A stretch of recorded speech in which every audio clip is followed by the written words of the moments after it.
नमस्कार दोस्तों, पूजा ज्योतिष कार्यालय यूट्यूब चैनल में आप सभी का बहुत बहुत स्वागत है। दोस्तों, आज बहुत ही महत्वपूर्ण विषय है। आपको कौन सा रत्न धारण करना चाहिए स्वयं आप जान पाएंगे, कब नहीं धारण करना चाहिए, या दोस्तों ये पूरा विस्तार रखूंगा। कौन सी उंगली में पहनना चाहिए, कौन सी धातु में पहनना चाहिए, ये सब विस्तार रखूंगा। और आपको दोस्तों मैं रत्न आपको दिखाऊंगा। आप अपनी जन्म कुंडली देख के आप रत्न धारण कर पाएंगे। ऐसे में पूरा विस्तार रखने की पूरा कोशिश करूंगा। दोस्तों, कभी भी राशि के अनुसार हमें रत्न धारण नहीं करना चाहिए। कई प्रदेशों में मैंने देखा है कि अपने दो राशि रखते हैं और रत्न धारण करने के बाद उसके जीवन में नुकसान रहता है। तो कभी भी राशि के अनुसार हमें रत्न धारण नहीं करना चाहिए। हमारी जन्म कुंडली के अनुसार हमें कौन सा रत्न धारण करना चाहिए वो कहूंगा। दोस्तों, पहले मैं आपको रत्न दिखा दूं। ये रत्न आप देख लीजिए। बहुत से आगे रत्न हम का परिचय करेंगे। सबसे पहले दोस्तों ये सफेद मूंगा है, मंगल का रत्न कहा जाता है। फिर ये दोस्तों बुध का रत्न माने पन्ना कहा जाता है। ये गुरु का रत्न है, बृहस्पति का, इसको पोखराज कहते हैं। इसको दोस्तों मैंने अभी मूंगा आपके सामने रखा। वैसे त्रिकोण में भी आता है, ऐसा भी आता है, आप देख लीजिए। फिर दोस्तों सूर्य का रत्न है, वो माणिक है, ये भी आप देख लीजिए। दोस्तों ये पूरा वीडियो सुनिए। फिर दोस्तों शनि का रत्न है, उसको हम नीलम कहते हैं, ये भी रत्न है। दोस्तों ये राहु का गोमेद, उसको रत्न कहते हैं। अगर आप रत्न धारण न कर सके तो उसका उपरत्न भी आता है। जैसे शुक्र का रत्न है, मेरे पास अभी नहीं है, तो उसको अपोलो कहते हैं, वो भी आप धारण कर सकते हैं। शनि का रत्न है, नीलम कहते हैं। अगर आपके पास वो लेना पाए तो उसको जामुलिया कहते हैं, वो भी रत्न आप धारण कर सकते हैं। लेकिन दोस्तों कब ये रत्न हमें धारण करना चाहिए, कौन सी उंगली में धारण करना चाहिए, सारा विस्तार रखूंगा। सबसे पहले दोस्तों अगर आप गुरु का रत्न धारण करना चाहते हैं तो उसका जप अनुष्ठान पूजा करा के धारण करें। दोस्तों गुरु का रत्न पहली उंगली में धारण करना चाहिए। साथ दोस्तों दूसरी उंगली है वो शनि की रत्न की धारण करने के लिए है, ये दूसरी उंगली है। तीसरी उंगली में दोस्तों बुध का रत्न धारण कर सकते हैं। साथ दोस्तों मंगल का रत्न धारण कर सकते, उसको मूंगा कहते हैं, बुध का पन्ना कहते हैं। साथ दोस्तों इस रत्न जो लास्ट उंगली है उसमें चंद्रमा भी धारण कर सकते हैं। कई जगह शास्त्र में मैंने पढ़ा है कि बुध का रत्न भी धारण करते हैं। फिर दोस्तों जो शुक्र है उसकी दो उंगली अलग अलग शास्त्रों में लिखी गई है। एक दोस्तों पहली उंगली कई लोग धारण करते हैं और तीसरी उंगली में धारण कर सकते हैं। तो आप जब भी रत्न धारण करें कितनी रति का पहनना चाहिए वो भी आप अपने ज्योतिष आचार्य को अपने दिखाइए, लेकिन आज स्वयं आप जान सके ऐसे में रखना चाहता हूं। कभी भी हम रत्न लेने के लिए जाए तो कोई लोग हम ज्वेलर्स के पास हम जाते हैं तो उसको पता नहीं रहता कि हमारा कौन सा लग्न है, हमें कौन सा रत्न धारण करें, इसलिए वो राशि के अनुसार हमें कहते हैं। लेकिन कभी भी दोस्तों फिर से कह रहा हूं, कभी भी राशि के अनुसार रत्न धारण नहीं करना चाहिए। साथ दोस्तों कब रत्न नहीं धारण करना चाहिए वो भी आपके सामने रखने वाला हूं। दोस्तों ये पूरा विस्तार आपके सामने रखूं उनसे पूर्व मेरी एक छोटी सी गुजारिश है। जो मेरे नए दोस्त मेरा चैनल देख रहे हैं, दोस्तों अगर इस चैनल को आपने सब्सक्राइब नहीं किया एक बार जरूर सब्सक्राइब कर लीजिए। साथ ही वीडियो आपको पसंद आए तो जरूर लाइक का बटन दबाइए। ये वीडियो अपने दोस्तों में ज्यादा से ज्यादा शेयर कीजिए। साथ ही दोस्तों बेल बटन जरूर दबाइए, मेरे सारे नए वीडियो की जानकारी सबसे पहले आपको प्राप्त हो। साथ ही दोस्तों बहुत से लोगों का हमें कॉल आ रहे थे कि पंडित जी हमें अपनी कुंडली दिखानी है तो क्या प्रोसेस है। आपका संपूर्ण नेम, जन्म डेट, जन्म समय, जन्म स्थल इसी व्हाट्सएप नंबर में आप भेज देंगे। वहां आपको पेटीएम, फोन पे, गूगल पे नंबर दिया जाएगा। आप सुनिश्चित दक्षिणा है आप भेज देंगे। आपकी कुंडली आपकी शास्त्रोक्त उपायों के साथ, सरल उपायों के साथ आपको कौन सा रत्न धारण करना चाहिए, वो सब विस्तार आपको PDF फाइल करके आपकी कुंडली आपको भेजी जाएगी। दोस्तों अब मैं कहने वाला हूं लग्न के अनुसार आप कौन सा रत्न धारण करना चाहिए।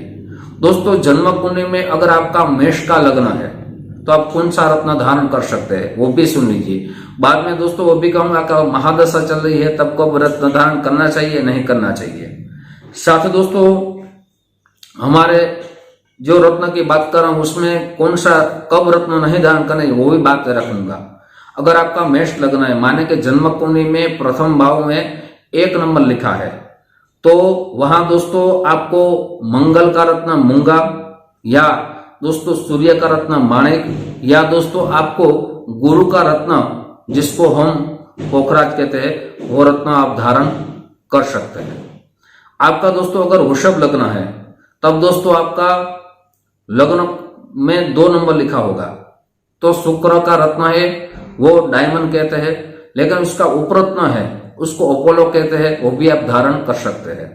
साथ ही दोस्तों बुध का रत्न है वो पन्ना है, वो भी वृषभ लग्न में हम पहन सकते हैं। या दोस्तों भाग्य का रत्न अगर आपका वृषभ लग्न है तो आपका भाग्य रत्न आएगा नीलम, शनि का रत्न आपका नीलम आएगा, वो भी आप धारण कर सकते हैं। लेकिन दोस्तों आपको रत्न कब नहीं धारण करना चाहिए वो भी सुन लीजिए। जब दोस्तों आपकी जन्म कुंडली में जो मैं कह रहा हूं रत्न, अगर ये ग्रह दोस्तों ये ग्रह अगर आपका प्रथम भाव में, मैंने अभी मेष और वृषभ लग्न के बारे में चर्चा की है, मान लीजिए मैं मिथुन लग्न के बारे में चर्चा कर रहा हूं, तो आपका 3 नंबर प्रथम भाव में आएगा, तो उसका स्वामी है बुध। तो बुध रत्न अगर बुध है आपका लग्न स्वामी, अगर वो 6वें स्थान में, 8वें स्थान में और 12वें स्थान में या नीचे स्थान में है, तब दोस्तों रत्न धारण करने से पहले आपको अपनी कुंडली ज्योतिष आचार्य को दिखानी बहुत जरूरी है। ये तो मैं लग्न की बात कर रहा हूं, लग्न का स्वामी, पंचम का स्वामी या दोस्तों नवम का स्वामी, ये तीनों ग्रह में से 6वें, 8वें और 12वें स्थान में तीनों ग्रह में से कोई एक ग्रह है आप रत्न धारण करना चाहते हैं या नीचे स्थान में है। मैंने पहले वीडियो में कह चुका हूं कि नीचे स्थान किसको कहते हैं।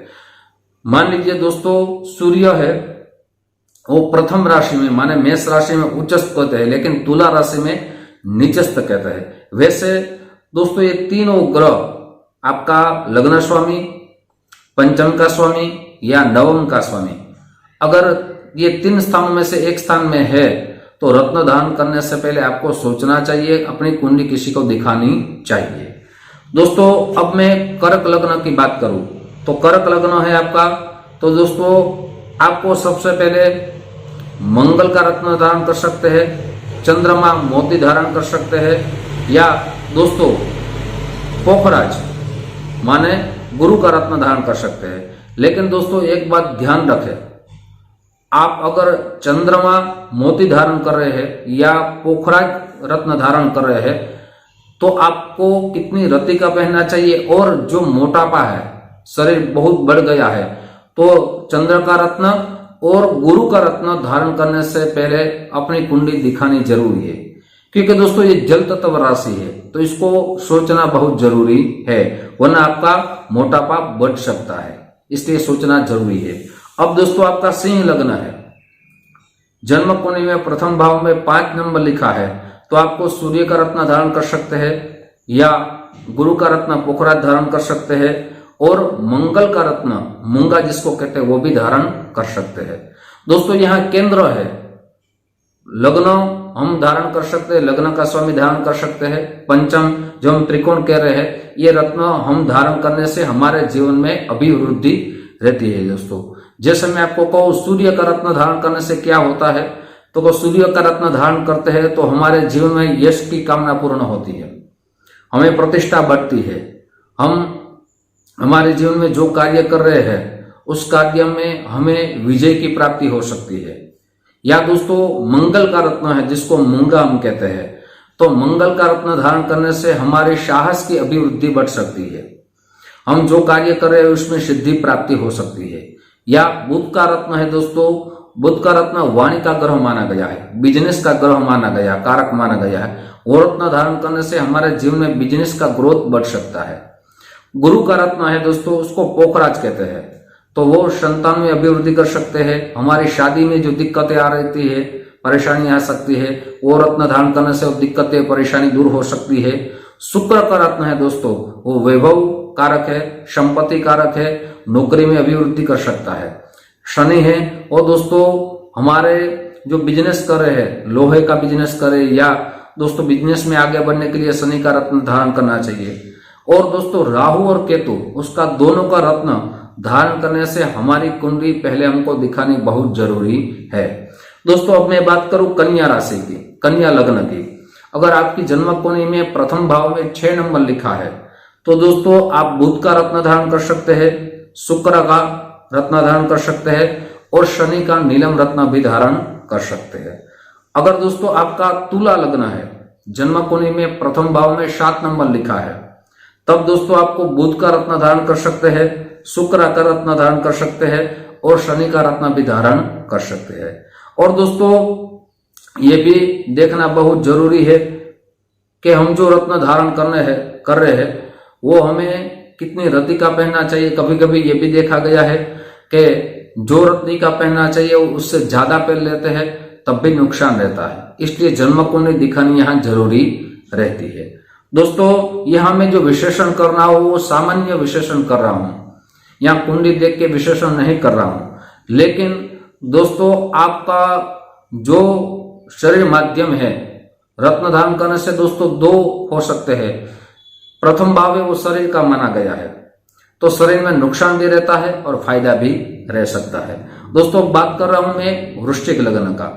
वृश्चिक लग्न है, मान लीजिए आपकी जन्म कुंडली में प्रथम भाव में 8 नंबर लिखा है, तो दोस्तों आपको मंगल का रत्न धारण कर सकते हैं, गुरु का रत्न धारण कर सकते हैं और चंद्रमा का रत्न भी धारण कर सकते हैं। अगर दोस्तों आपकी जन्म कुंडली में प्रथम भाव में 9 नंबर लिखा है, माने धनु लग्न है, तो आपका गुरु का रत्न धारण कर सकते हैं, मंगल का रत्न धारण कर सकते हैं और सूर्य का रत्न भी धारण कर सकते हैं। अगर दोस्तों आपका मकर लग्न है, जन्म कुंडली में अगर 10 नंबर लिखा है प्रथम भाव में, तो बुध का रत्न धारण कर सकते हैं, शुक्र का हीरो जिसको हम कहते हैं डायमंड और शनि का रत्न भी धारण कर सकते हैं। साथ ही दोस्तों जन्म कुंडली में प्रथम भाव में 11 नंबर लिखा है, तो आप बुध का रत्न धारण कर सकते हैं, शुक्र का रत्न धारण कर सकते हैं और शनि का रत्न भी धारण कर सकते हैं। अगर दोस्तों आपकी जन्म कुंडली में प्रथम भाव में 12 नंबर लिखा है, तब दोस्तों आप गुरु का रत्न धारण कर सकते हैं, चंद्रमा का रत्न धारण कर सकते हैं और मंगल का रत्न भी धारण कर सकते हैं। अब दोस्तों ये रत्न को दी बात की, अब ये रत्न कौन सी धातु में हमें पहनना चाहिए। दोस्तों चंद्रमा है वो चांदी में पहन सकते हैं आप। साथ ही दोस्तों गुरु का रत्न है जिसको हम पोखराज कहते हैं, वो आप सोने में पहन सकते हैं। या दोस्तों मंगल का रत्न वो तांबे में पहन सकते हैं और सोने में भी पहन सकते हैं। साथ ही दोस्तों सूर्य का रत्न है वो सोने में भी पहन सकते हैं। दोस्तों बुध का रत्न है जिसको पन्ना कहते हैं, वो भी सोने में हम पहन सकते हैं। साथ ही दोस्तों ये रत्न अगर आप सोने में चांदी में धारण न कर सके, आपकी शक्ति नहीं है, तो आप पंच धातु में पहन सकते हैं, उसकी पूजा करा सकते हैं। साथ ही दोस्तों दशा की मैंने बात की, जब बहुत से ज्योतिषाचार्य जब दशा चलती है तो उसको रत्न धारण करा सकते हैं। तो दोस्तों मैं यहाँ कहना चाहता हूं कि आप दशा पहले देख ले कौन सी दशा आपकी चल रही है, और दशा में आपकी मान लीजिए कि राहु की महादशा चल रही है, तो सबसे पहले राहु का रत्न नहीं धारण करना चाहिए। कुंडली दिखा के आप पहन सकते हैं, लेकिन दोस्तों राहु का दान करें। जो राहु का दान शास्त्र में लिखा गया है वो दान करेंगे, उसका जप अनुष्ठान कराएंगे, पूजा कराएंगे, तो मुझे लग रहा है राहु आपको शुभ फल की प्राप्ति कराएंगे। दोस्तों आज आपके सामने मैंने कौन सा रत्न कौन से धातु में, कौन सी उंगली में और कौन सा लग्न हो, वो सारी बातें आपके सामने रखी है। दोस्तों ऐसे ही ज्योतिष की चर्चा आपके सामने मैं रखता रहूंगा। आप जो हमें प्यार दे रहे हैं उस प्यार के लिए आप सभी को दिल से बहुत बहुत धन्यवाद। YouTube के माध्यम से फिर हमारी मुलाकात होगी। जय श्री कृष्ण, महादेव।